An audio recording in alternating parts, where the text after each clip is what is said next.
Não se fala em outra coisa nas últimas semanas a não ser os balanços das grandes empresas brasileiras de capital aberto, não é verdade? Em especial, tem uma dessas empresas que está gerando uma expectativa gigantesca e que não sai da boca do povo, que é o Banco do Brasil. Mas o que é preciso observar especificamente um balanço para entender se aquela empresa faz sentido para a nossa estratégia, pensando, é claro, no investidor que foca em dividendos e que também vise o longo prazo nos investimentos. Eu sou Felipe Ruiz, um dos fundadores e co-CEO do AGF, e nesse vídeo aqui eu vou te mostrar passo a passo quais são os principais números que o investidor focado em dividendos precisa analisar num balanço para tomar assim decisões mais consistentes. Afinal, mesmo que a temporada de balanços do segundo trimestre já esteja quase chegando no fim, um bom investidor ainda vai olhar com calma todos esses números para assim poder tomar as decisões mais acertadas. Antes de mais nada, só queria deixar um recadinho aqui para vocês. Eu estou gravando esse vídeo aqui hoje para sair a tempo antes da divulgação dos resultados do Banco do Brasil. Então, como você vai ver, eu não vou conseguir trazer detalhes sobre o banco como exemplo. Mas não se preocupa, que vai ter análise do Banco do Brasil para vocês com certeza, principalmente agora depois da divulgação do resultado. Aqui no nosso canal, nessa sexta-feira, dia 15 de agosto, vai rolar uma live aberta com sócios para a gente falar sobre os resultados do Banco do Brasil. E o conteúdo, é claro, vai ficar gravado para quem estiver vendo esse vídeo poder acompanhar depois. É só você procurar no nosso canal. Bom, então vamos lá. Um balanço é como, vamos dizer, um raio-x completo de uma empresa. Ele traz informações que vão desde a receita até o lucro líquido, passando por margens, endividamento, fluxo de caixa, investimento, entre tantos outros pontos que você pode observar. Para um investidor que foca em dividendos, essa é uma das ferramentas mais importantes para você poder diferenciar uma boa pagadora de dividendos e que tem esse pagamento de forma sustentável de outra que distribui muito hoje, mas que pode ter problemas amanhã. E por que eu digo isso, né? Dividendos, eles são uma consequência. Eles vêm depois que a empresa já gerou toda a receita, já pagou os seus custos, honrou todos aqueles compromissos financeiros que ela tem e ainda assim sobrou lucro. Então, se você quer viver de dividendo no longo prazo, você precisa garantir que essa engrenagem continue girando de uma forma saudável e sustentável ano após ano. Existem alguns pontos-chave que a gente vai precisar olhar em cada balanço que for divulgado. E eu vou detalhar para vocês cada um deles aqui para que você consiga entender se uma empresa está caminhando na direção certa para seguir pagando bons proventos para você. Então são eles: crescimento no faturamento, EBITDA e margens, lucro líquido, endividamento e o payout, que é a relação entre os dividendos e o lucro gerado. No final, eu também vou te explicar a importância das datas COM e EX para quem está pensando em comprar ações com base no pagamento de dividendos. Bom, vamos lá. Vamos começar pelo crescimento do faturamento.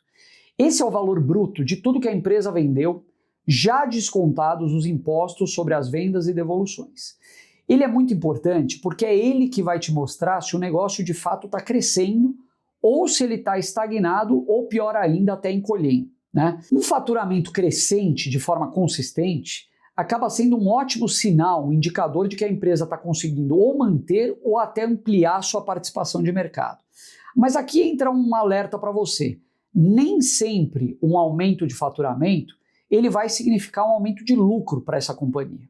Muitas empresas conseguem, inclusive, vender mais, mas com margens menores, o que acaba reduzindo a rentabilidade. Por exemplo, um banco ele pode aumentar sua margem financeira com mais empréstimos, mas se a inadimplência subir, esse aumento pode virar um problema maior no futuro. E é justamente por isso que a gente nunca vai olhar para o faturamento ou para a receita isoladamente.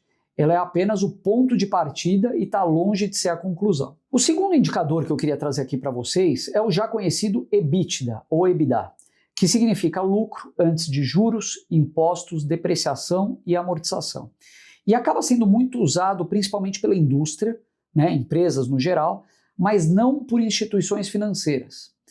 Na prática, o EBITDA ele te traz uma aproximação de quanto que a empresa gera de caixa apenas com as suas operações.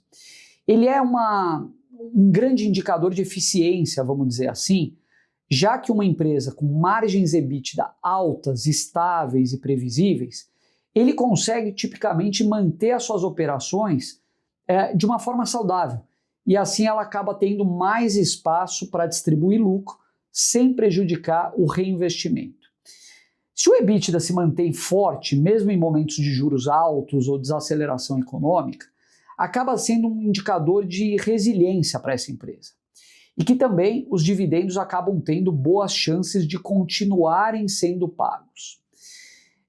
O terceiro ponto que eu gostaria de trazer, é claro, é o lucro líquido. Isso é até óbvio de alguma maneira, já que ele é o resultado final depois que todos os custos, despesas, impostos, etc. foram descontados, mas é a partir do lucro, justamente, que vai se calcular o payout, ou seja, o percentual a ser distribuído em dividendos. E aqui é importante olhar a consistência dessa geração de lucro. Uma empresa que lucra muito em um trimestre e pouco no outro, ou nada no outro, ela acaba não oferecendo previsibilidade para o investidor. É justamente por isso que é importante você olhar para trás, olhar o histórico dessa empresa também, e não só o resultado de um balanço de forma isolada. Aqui no AGF, por exemplo, a gente sempre gosta de analisar séries históricas de lucros. Você pega as empresas Best, por exemplo, elas tendem a apresentar lucros mais estáveis, justamente porque elas atuam em setores menos voláteis.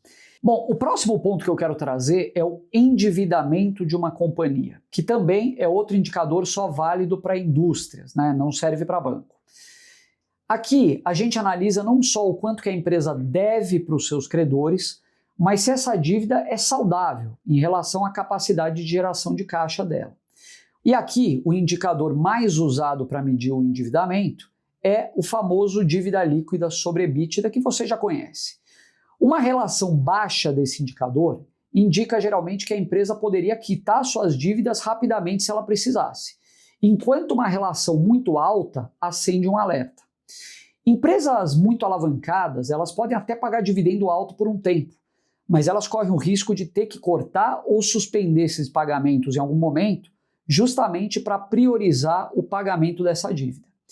E isso acaba muitas vezes pegando muita gente de surpresa, né? Afinal, a gente não quer ficar sem os nossos dividendos. Por fim, eu vou falar um pouco para vocês do payout, que nada mais é do que o percentual do lucro a ser distribuído para os acionistas.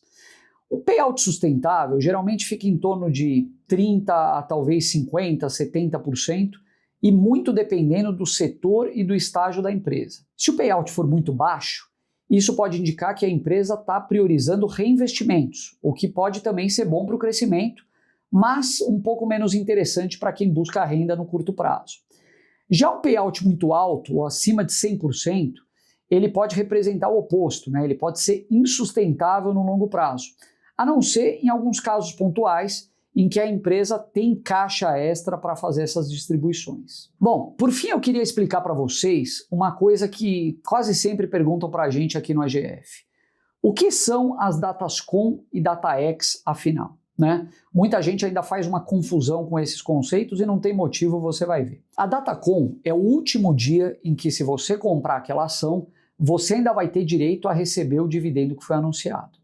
Já a DataX, que é um dia depois da DataCom, é quando você deixa de ter esse direito. Ou seja, comprando nesse dia, você não tem mais o direito a receber esse pagamento. Aliás, muita gente acaba cometendo o erro, né, de querer comprar uma ação só para pegar o dividendo e acaba fazendo isso meio que sem avaliar se o preço pago realmente compensa ou não.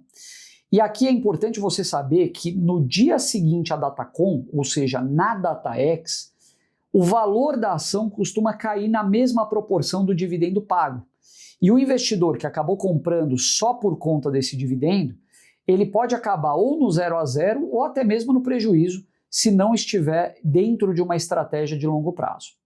Enfim, resumindo tudo que a gente falou aqui, quando você for olhar para o balanço de uma empresa para entender se aquela companhia pode ou não ser uma boa opção para a sua estratégia de dividendos e mirando, obviamente, o longo prazo, você precisa de toda maneira verificar se a receita dessa empresa está crescendo de uma forma consistente, se o EBITDA e as margens estão em níveis sólidos, se o lucro líquido tem mantido uma estabilidade ao longo de um histórico, né, nos últimos anos, se o endividamento está controlado, não está crescendo, e se o payout está num nível saudável e num nível autossuficiente para gerar bons resultados em termos de dividendos.